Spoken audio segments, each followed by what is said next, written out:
Tell me about your recent book. What is it all about? Yeah.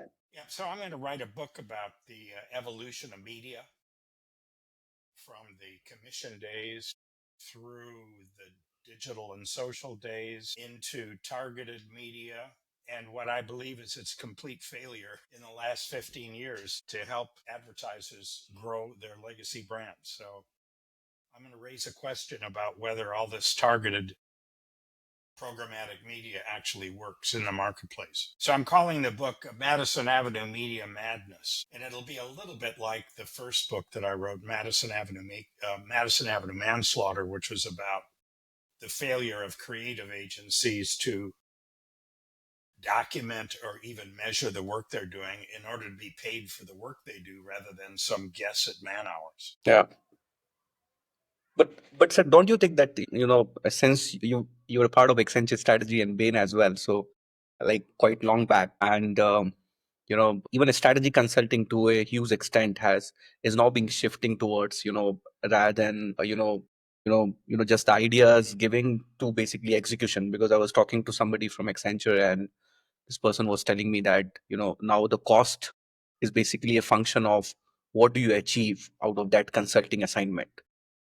It involves a lot of execution as well these Yeah, well, days. listen, that might be true at Accenture. I think they're very sophisticated, but in all the agencies that the media agencies that I work with, which are the holding company agencies, I think they're just executing at low cost Yeah. because they're being paid very little for the Right. time of their people. And the work isn't working. And so their clients are expecting them to do things at lower and lower cost. So I think there's a bit of a disconnect right here because right now I don't think either media agencies or creative agencies spend a lot of time figuring out what actually works for the brands. I think they're more focused on their own profitability, their own problems, and they just want to keep the client happy and do whatever the client wants. I think they've sort of abandoned being strategy consultants for their clients around media and creative operations. That absolutely bang on, sir, because and that is true for a lot of marketing agencies, right? Because now it has become a function of pushing your own product rather than understanding the needs of the buyers. Absolutely. And yeah, so I will kind of so since you started with media, I will like to take a bit of your insights on, so a lot of AI and tools are coming up in this space, which has made it very easy for the internal marketing team to kind of ideate, build materials. Don't you think the creative agencies so either they are lagging behind or they should start using these tools in their processes, and how are they using it? I think in my own experience and my own use of it is an extremely powerful tool, but you have to ask it the right questions. And I think the right question for a media agency to ask its clients today, and then later the creative agency can ask the same question is, why did your brands, which were growing so strongly up to 2009, stop growing? What are the reasons for this? And I think that AI can help to pick a media mix and other things once we know what problem we're solving. But if we're just looking to pick a media mix that will be done at the lowest cost possible, I don't think it's going to solve the brand problem.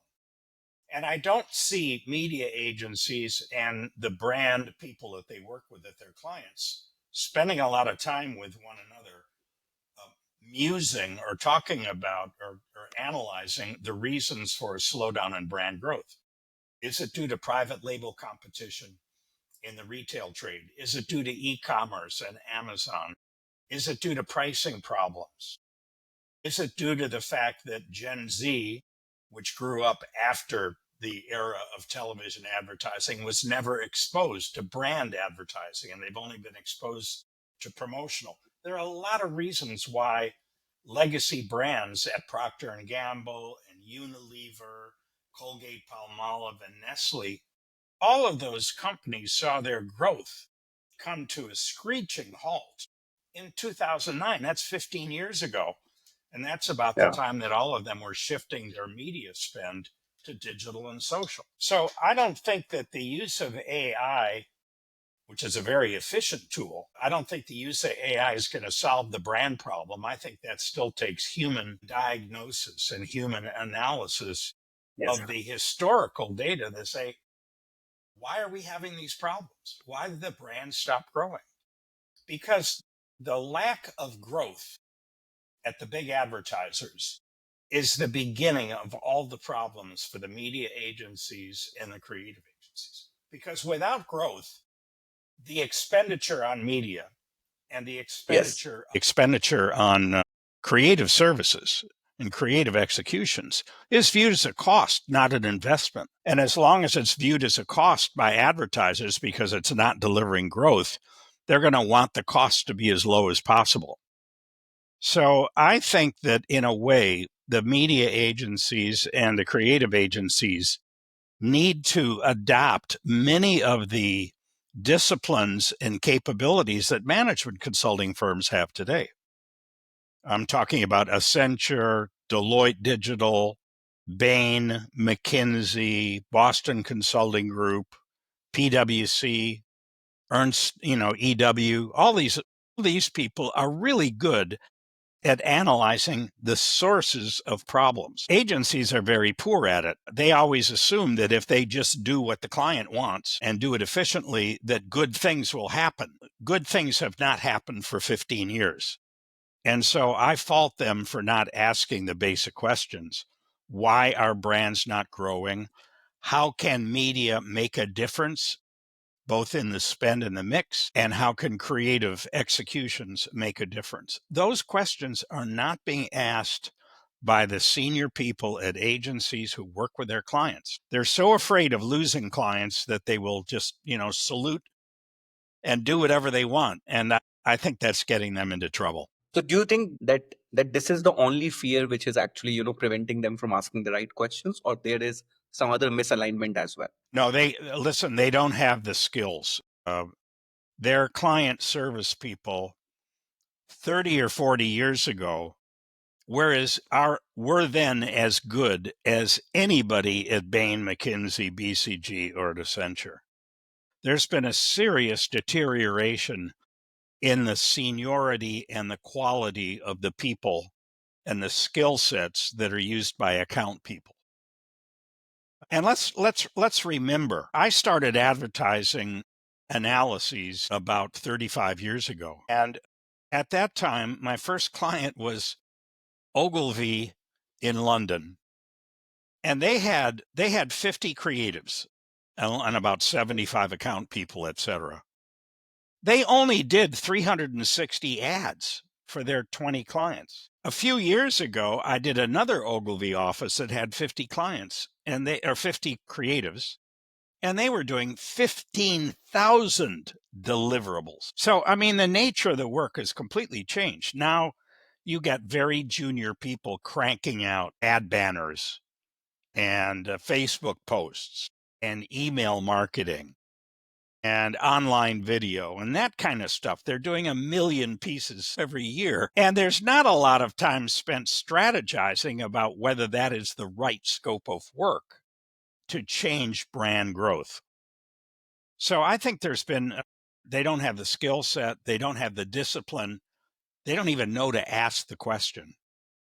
The question in their mind is, what do you want done and what are you going to pay us for it? And more than, what do we need to accomplish together to turn around this brand growth problem? It's a very serious problem. All you have to do is look at the publicly stated sales growth of big advertisers like Procter and Gamble, like Unilever, like Colgate Palmolive, and like Nestle to see what a big problem it is. They were all growing at between 6 and 8% per year up to 2009. And then they started growing at 0.5% per year. That's a big problem. And the way the advertisers have responded to it is to cut fees for the agencies. They think, you're just a cost now. You're not delivering a lot of value. So that's a very big problem. And I don't think the CEOs of the agencies or the senior people at the holding companies are trying to solve that problem. they're always acting as if they've got a cost problem and they have to cut costs, instead of they've got a performance problem with their clients and a fee problem as a result. If they change their mind about what problem it is they have, then they would stop cutting costs and firing people every year, which is all they're doing. They fire people, they downsize, they merge agencies, they get rid of the top management of the agencies. Omnicom and IPG are merging in order to save $1 billion in costs. They don't talk about doing a better job for clients. They just talk about doing a lower cost job for clients. That's completely crazy in my view. Absolutely. Absolutely. And that's exactly, what you told, like, Bain, Accenture, PwC, Deloitte, they have cracked this code. They are not fighting on the cost. No, that's right. Listen, it would probably be better if they all did a different mix of media work, a different mix of creative work. If they did less work for the same fee, they would be in better shape. Then they wouldn't have to downsize every year. I think that the media agencies are buying media in too many different channels. I don't think all of them work. I think programmatic is highly suspect because, first of all, most of the traffic is fake. It's driven by Yes. bots, or it's going to Yes. websites that they don't want to be on. And, 2/3 of the money that is earned in programmatic media is earned by Google and Facebook, Google and Meta. Absolutely, sir. It's Absolutely. That is crazy. bang on. It's Yes. crazy. We're making those folks rich by doing work that doesn't work.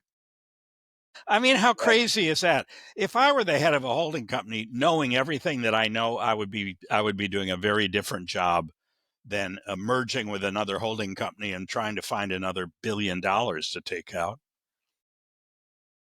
But that's not where I am. I'm just a consultant, and I'm a journalist and a writer, and I do the best I can to communicate what's wrong with what the agencies and their holding company owners are doing.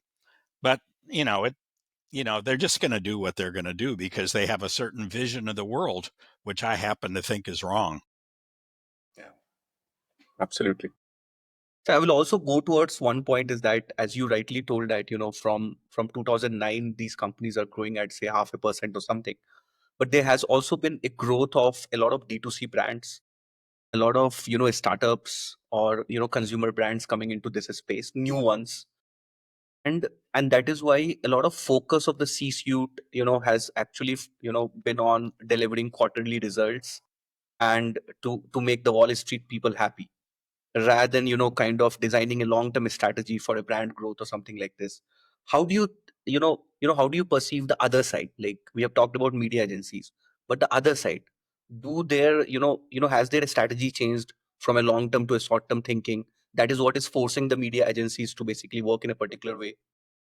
Well, again, I don't think the media agencies are the authors of their own destiny. I think they've conceded power to their clients. And I think they do the scopes of work that their clients want them to do. I think they do the media mix that their clients want them to do. I don't think they're designing it anymore. Certainly, in some cases, they are. In some cases, the media agencies are responsible for the relationship. But in my experience as a consultant and with the clients that I work, it's the clients that are calling the shots. The marketing department's putting together the scope of work. So, the DTC advertising, which you see in America in the pharmaceutical industry, is important and it seems to have some impact. And the healthcare professional work, which is more B2B, it goes straight to the doctors in social media, that seems to work. It's more in the fast moving consumer goods that I think we have the big problem. The kinds of products that appear in supermarkets or in hardware stores or are all available on Amazon. That's where the advertisers themselves really are not growing. And they're facing enormous competition from private label brands that are put out by their retail customers. Yes. And not only that, but I've been looking at this recently in my own town here of Princeton, New Jersey. And the price gap between an advertised product and a private label product is very large. It's Yes. between 25 and 40%. So, at a time when people are worried about inflation, or they're worried about how much money they have, or they're worried about job security, they probably trust the private label products, and they think, well, why not save Yes. 30% by buying private label? Product seems just as good. So advertising doesn't appear to be addressing that issue. Exactly. Yes. Because that gap is kind of getting mitigated, sir. That brand gap Oh, it's between a private very and a brand. large. And many of these products are, if you talk about laundry detergents or dishwashing soap or diapers for babies, uh, or breakfast cereals, there's not a lot of differentiation that can justify a 30 or 40% price gap. And of course, at least in America, I don't know about elsewhere in the world, but you get the big retailers like Costco Yes. and Target and all the big supermarket chains. They're very aggressive in promoting their own brands. They give them good shelf space. And now the advertisers have to pay for the shelf space that they get. So that's another cost to ensuring that they have distribution. I think that has been a normal trend, sir. Like, even if you talk about a lot of delivery folks, like who used to deliver food or grocery, they have also launched their private labels, and since they have become a brand, so they are kind of selling their own private labels. Yes. So, and yeah, and imagine, sir, a supermarket. Like, what are the problems that they face? Like, the inventory visibility is one of the problems, right? How to get so how to avoid the stockouts and all. So once you have a private level in place, your problems get reduced in terms of managing the supply chain. So it becomes. Yes. So, yeah, they're trying to manage the supply chain issue as well. I think it's a very big competitive problem. And Yes. because I don't think the agencies are taking the initiative to help their clients solve it. They are Yes. suffering the consequences of seeing their fees cut every year and then seeing the workloads grow. And that's just an intolerable situation, because unless they fix the way they're paid, the only recourse they have is to downsize every year to match the fee reductions. And that means they're liquidating their talent. And now Yes. I've been in business 35 years with agencies, and the agencies I've worked with have downsized every single year for the last 34. They've lost a lot of very talented senior people who can do the type of strategic analyses that I think are required. But they can't win their place back unless they fix their fee situation. Now, when we come to AI is going to do the work that the junior people are doing, which means they may not need as many junior people. So Yes. I hope they hire some senior people to replace them, Yes. if they can find senior people that'll want to go to work for them after a 30-year history of downsizing. So you have been working with a lot of media agencies. So tell us a bit about, how has the, influx of data and technology, changed advertising strategies, and what opportunities and pitfalls should agencies and brands be aware of? Yeah, I would say offhand, the biggest thing I've observed with the media agencies is that their operations now are so complex. You know, uh, they have to integrate data. They have to come up with, using first party data when they can get it, third party when they're buying it. They not only have a very complicated media planning and buying job to do, much more complicated than in the old days of TV, radio, and print, but on top of it, they need strategists and analysts to help figure out the patterns of spend that they're going to engage in. And as I mentioned with respect to the creative agencies, they too are suffering fee reductions of a very large quantities. And so they cannot afford the strategists and the analysts that they need. They barely have enough money to cover the planners and the buyers who do the tactical work. So they are really, I think the media agencies are no longer have the belief that they can make money the normal way working with their clients through providing expert opinions, expert strategies, and buying and planning services. And that's why the big holding companies have all gone to principal based media, where now they're buying inventory of media, at low cost, like Facebook or YouTube inventory, and then they're reselling it to their clients at a margin, telling them they're giving them a really good deal because they've got the purchasing power. And now they're thinking that they're really in the brokerage business as opposed to the advice business.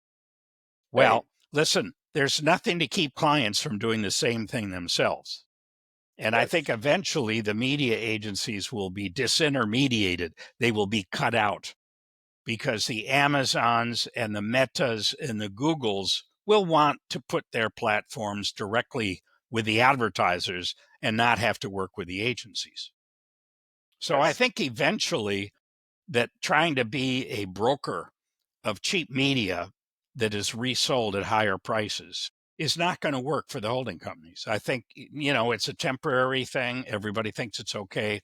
But I think Amazon, Meta, and Google are going to bypass the agencies eventually, and the agencies are just going to get cut out of the business.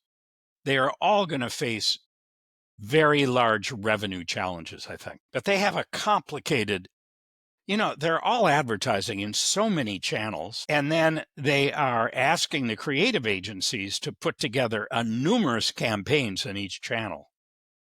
And so, Yes. the ecosystem is just a really complicated one now. And it's very hard for them to simplify it. They do need to simplify it. And I think that all of the parties should be using marketing mix models, Yeah. MMM. And the Yes. one I recommend is Mutinex, Mutinex, which was developed in Australia. And And what is that, sir? pardon What me? is that? What is that, Mutinex? Well, it's a software, it's an AI driven software platform that analyzes the effectiveness of all the marketing initiatives towards achieving brand growth. So, if I were a chief marketing officer of a big, complicated advertiser and I was trying to figure out how I should spend my money, I would certainly hire Mutinex and have them analyze all my past advertising spend and view what is the most optimal mix of initiatives to take to improve brand growth. That's what Mutinex does. There are quite a few other platforms out there that do the same thing, but I think Mutinex is one of the best. And I think it's just like AI, it's a necessary platform because it is AI driven. It allows an advertiser to ask, like a CMO, to ask questions like, what would be the effect on my sales growth if I stopped all programmatic advertising? Yeah. Or among all the things I'm doing, in which channels should I double or treble my spend in order to get better sales growth? Now, you can put that type of a prompt into Mutinex and it will tell you exactly what to do with your media mix. So I think that just like it is an AI driven thing, I think it's a very specialized AI platform that chief marketing officers need in order to assess the effectiveness of what they're doing. Because what they're doing is so complicated that I think no human being with a spreadsheet can make sense out of it. There are too many moving parts, too many channels, too many initiatives, too much money, too many creative initiatives. And I just think it's getting to the point where the complexity has to be solved through software rather than human judgment. Harvard? Yeah, I received a master's in business administration from Harvard Business School many years ago. And I then went into management consulting. I Yes. joined the Boston Consulting Group and worked with them in Yeah. America, and in Brazil, and in France. And then later I joined Bain Company in a management, as a management consultant. And I moved to Europe. I became a director of the company, and I ran the German office, the French office, and the UK office of Bain Company while we were growing. Now that we didn't do advertising work then. I was working with chief executives of big, complicated corporations. And and chief executives had been in the business of buying companies all over the world, and they had big, complicated portfolios of companies, and often they were disappointed with their growth and their profitability. So at Bain, we solved those kinds of problems. Now, later on, I left Bain Company and started my own firm, Farmer Company, and I was in London at the time. And one of my first clients was Ogilvy, who had Yes. what struck me as the same kind of problem that my CEO clients had. The head of Ogilvy told me, he said, "Look, we were just bought by WPP," because this is back in 1992. And he said, "And we're not making the margins that we need to make, and I can't figure out why." And so, as a strategy consultant, could you help us figure that out? Well, the first thing I discovered was that the agency could not tell me how much work it was doing for each of its 20 clients. In a very crude way, advertising agencies are factories that make ads. That's what they do. They make very sophisticated ads. They do a lot of strategic work, but they're still making ads. And they should be charging for the number and type of ads that they make. They should be charging for their services. This, of course, is not the case. On top of it, the creative directors were assigning 2, 3, 4, and 5 creative teams on every brief that they were receiving, so that they were putting massive resources on every piece of work that they had to execute. And once I could figure out how much work they were doing and seeing how they allocated their resources, I could see that they weren't making any money because they had too much cost on every deliverable. They didn't need to have 5 teams to solve the client's problem. And what they needed was a system where they decided when they needed to put multiple teams on it and when they didn't. And once we sorted that out, we fixed the profitability problem. So, interestingly enough, in the years since 1992, and I've been working all over the world with agencies trying to help fix their profit problems, I haven't found a single agency that keeps track of the work they do or charges for it.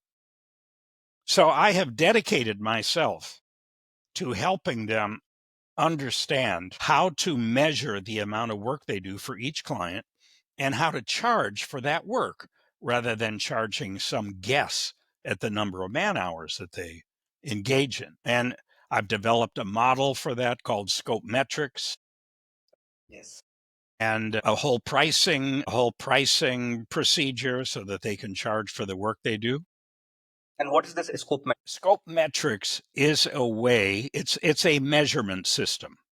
For example, if an agency is doing a TV ad of 30 seconds and it's an original ad, not an adaptation, and it has one of 3 levels of creative complexity, low, average, or high, then it has a scope metric unit value of a certain number, like 1.0. If we're looking at a Facebook post, it has a value of 0.000138. And I have a database that I've developed with the agencies over the last 30 years of over 4,000 different types of creative pieces that they do with their workload value. The workload value is not a kilo, it's not a pound, it's what's called a scope metric unit, an SMU. But one SMU is about the size of a typical TV ad, and everything else is smaller than that. And so what we can do is we can go into a client's scope of work and classify all the different deliverables, figure out how many scope metric units of work they are. There could be, a client could be asking the agency to do 1,000 deliverables, and that those deliverables could add up to, 30 SMUs of work. And then you charge a price per SMU. You could charge $150,000 per SMU. That would be a pretty good price in today's marketplace. And you can discuss if the client doesn't have a budget that's big enough, then you could say, well, let's cut out pieces of the work so that we are doing no more work for you than we can afford or than you can afford. It's completely logical, but it has been a very difficult sell to agencies who are afraid to suggest something new to their clients, particularly when it comes to money. I think they all feel so insecure that they're afraid to say, why don't we charge for the work we do instead of us guessing at how many man hours there are going to be for an unknown quantity of work? Yes. Anyway, that's what I've been trying to do for 30 years. And it has given me a great insight into the problems of running an agency and winning a budget and doing the work. But generally, agencies are doing way too much work for the money they're being paid. And instead of changing the way they're paid, they downsize their staff. And that is just wrong. Agencies should not be getting rid of their talent because they've got a pricing problem. They should fix the pricing problem. And the sooner they fix it, the sooner they can stop downsizing and making it difficult for their people to work. They are also trying to do way too much work with too few people. And they're putting an enormous strain on their staff and making the agency world, not a very fun place to work anymore. They're real sweatshops, You have too few people doing too much work. You've got deadlines. You've got angry clients. It's really changed the nature of the relationships, I think, because of the failure to charge for the work that's being done. So I think it's a very, very big problem. What do you think, Rishikesh? Do you have the same experience? I think so. I've seen it from multiple perspective. I'm not as deep into this concept as you are because you have been doing it for 35 years. But what I've felt is that, so I will tell you what we are doing at Dawdle, just Yeah, to kind of sure. compare it. Before starting this company, I was a part of the SaaS ecosystem, AI ecosystem, enterprise sales ecosystem for like 11 years. And what I felt is that everything across, is a product push approach. You Yes. talk about Google, you pay money, your product is at the top. It's SEO optimization, whatever it is. Even if it is a software listing sites, I won't name them, but they are just like digital billboards. You pay them money, your product will show at the top. Even now, Chat GPT, people are optimizing it to show their products. What I felt is that nobody is solving it for the buyers. Everybody is trying to push the product down the throat. Nobody is trying to understand what does a buyer need. So, who used to understand that? A company like Bain Company or say Accenture, because they work for the buyers. So what is that? The only source of truth about a product is the customer stories, is what they have done with their existing customers. So what we did, sir, is that we kind of started churning out these customer stories and started putting them on a platform for the buyers to see. and in the form of huge cases, like what was the business problem, what solution provided, and what were the tangible impacts of that solution. And this basically, it's kind of, it helped the buyers shape their own requirements. So you're absolutely right when you say that, sir. Rather than working for the client, it has to be about making the client aware about, you know, what problems they need to solve. Yes, I've always thought that the executives that I work with at the clients, the chief executive officer, chief finance officer, chief marketing officer, you want to make them successful. Yes. Your work, it's not about you. And when I Yes. was at Bain, it wasn't about Bain. I was a director of Bain, but Yeah. my clients that I worked with, I was totally dedicated to making them successful, because if I made them successful, they would want to work with me and they would pay for our services. It's very, very important that a service company have the client's interest in mind 100%. And I think this is another place where agencies have drifted away from what they used to do. And now I think that now they're so worried about generating profits for the holding company, generating income for the holding company, that they're not even asking the right questions with their clients or trying to solve their clients' real problems. Yes. Clients have a serious growth problem that has developed in the last 15 years. And I think the reasons for that problem can be understood. And I think that solutions for that problem can be developed, but it won't happen unless people ask the right questions Of and course. dedicate themselves to it. And that just isn't happening. That is the big failure. And the more junior that the agencies become as a result of downsizing, the less capable they are of even knowing how to ask those questions or solve the problems. So, they need a big transformation. It's very late in the game. I don't know that they can do it. Sir, my last question is that do you think these agencies will remain in the game or they will become obsolete over a period of time? I think what will happen is that the holding companies will fail as businesses. I think Yeah. they will fail to grow. I think they will fail to deliver margins that will make Wall Street happy. Yeah. And I Yes. think that it won't be long before Wall Street is saying, I think the parts are worth more than the whole. We want you to start selling off your assets. Yes. And I think, it's in some ways it's already started, because WPP sold Kantar to Bain Yeah. Capital, and IPG sold Huge and RGA to private equity owners. And I think we're in the next couple of years, next 3 years, I think we're going to see more selling of assets. Because here's what the holding companies are doing right now.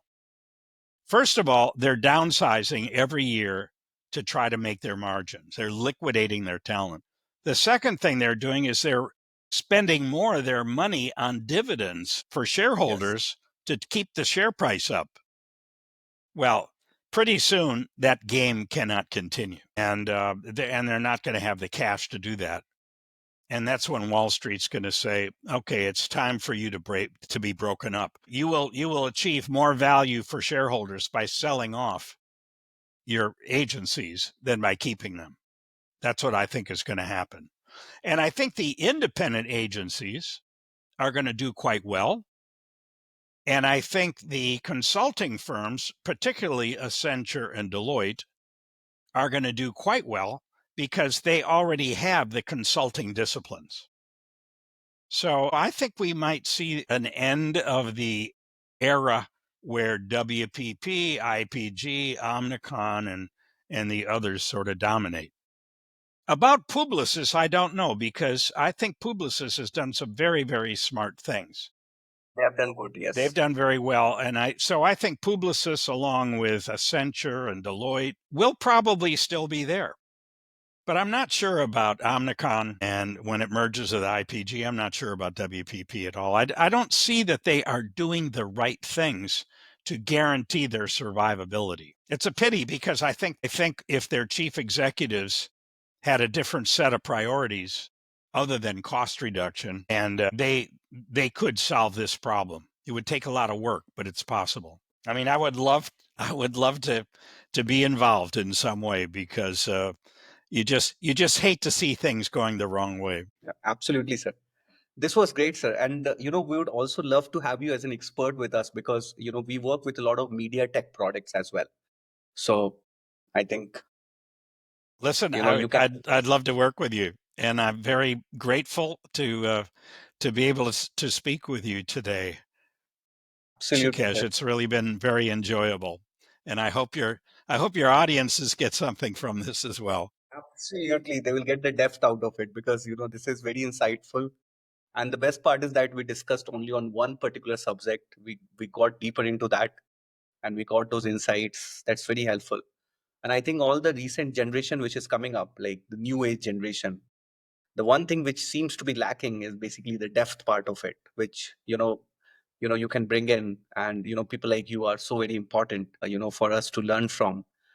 And I will be in touch with you, sir. I will. Thanks. Listen, about the younger generation, because I also teach at a university. I teach at City College of New York. I teach a graduate course in agency management. I think one of the advantages you have when you're older is that you understand the history of the industry. You understand what they did in the past that made them successful and how that's changed. And I think one of the pities about the younger people that are in the industry today is they don't understand that history. Yes, They don't have a model. If they've been involved for the last 5 years in their job, the only thing they know is stress and pressure and maybe feelings of failure. They don't realize that this could be a wonderful business because it can solve real problems, but you have to set out to solve the problem. absolutely, and that takes time, sir. It And that takes time, and it takes AI can't solve that problem. No, that requires a human understanding of history and what the changes have led to that need to be fixed. Anyway, it's been great pleasure speaking with you today. Yes, sir.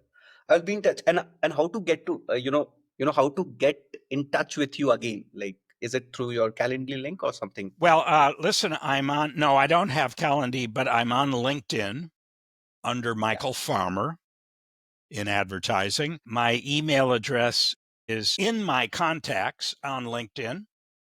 Yes. And I also write an article every week on Substack, and it's called C Suite Blues. C, the letter C hyphen suite, SUITE, blues. And I write an article every week, and people can subscribe and view the whole archive of all the articles that I've written. I've also written 2 books Yes. available on Amazon. One is called Madison Avenue Manslaughter, which is about the problems that the creative agencies have had. And the second book was called Madison Avenue Makeover, about an agency that was turned around by its chief executive officer. Now I'm writing a third book called Madison Avenue Media Madness, which will focus on the media business, and that will come out a year from now. I'll probably launch it at Cannes next year. So there are lots of ways to get in touch with me. If anybody wants to write, my email is mfarmer@farmerandco, FARMERANDCO.com. I'd love to hear from you. Absolutely, sir. I will be in touch and I will keep you updated about what we are doing. Thank you very much, Rishikesh. It's been a great pleasure speaking with you. Thank you so much, sir. Thank you so much. Okay. Bye bye.